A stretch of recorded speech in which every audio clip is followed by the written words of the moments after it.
dipping buttermilk. What is that racket? If your head is noise, it's just me and the boys in that. You gotta get the bag. So you went in there as prophets representing urban centers and couldn't ask them anything. Why did you not risk being arrested? Why didn't you risk being thrown out? What merit, what value did you think going back to pastor and preach to poor, struggling, and oppressed people did you think you were going to have to say, I got to meet the president? And I want to know, when Darrell Scott said that Donald Trump will be the greatest asset to Black America in the history of this nation because Obama has done nothing, I want to know how none of you around the tables didn't say a word. None of you corrected him. None of you challenged him. None of you said it was out of order. Can you imagine that he being around the table of rabbis and their most lauded and celebrated Jewish man be vilified by another Jew, that the Jews at the table wouldn't have stood up? Can you imagine that with Italians? Can you imagine it with the Latino community? Can you imagine that with the Irish? Absolutely not. To be honest, this is probably going to be and I'm going to say this at this table, the most pro-Black president that we've had in our lifetime, because, and I try to, analyze the people that I encounter. This president actually wants to prove something to our community, our faith-based community and our ethnic community. The last president didn't feel like he had to.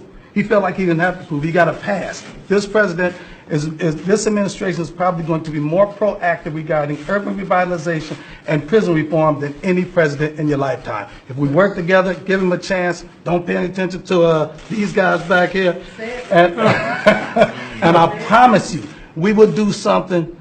This administration will continue to make history. No more sellout Negroes. We can't do it. We are fighting by the hair on our chinny chin chin to keep the body of Christ relevant. And you all going in there today and asking for nothing, challenging nothing, has made us do the electric slide backwards.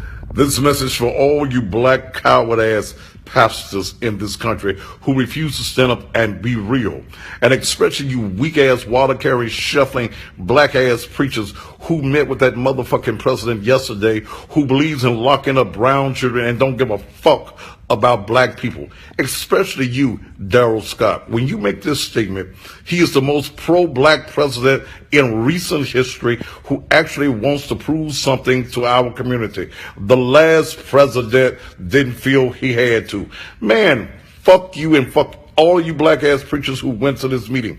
You're worse than Judas. At least Judas had the nerve to hang his motherfucking self when he finished. What you motherfuckers gonna do? And to any black preacher in this country that does not speak out about this and remains silent, fuck you too. This message comes from a real pastor, the cussing pastor.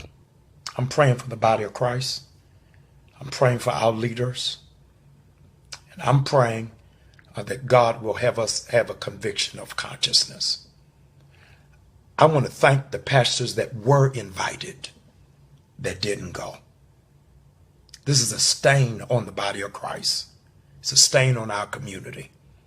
But I want those of you who remember 5'2", 145 pounds James Baldwin, who said, you cannot be black with a level of consciousness and not function with some level of rage. If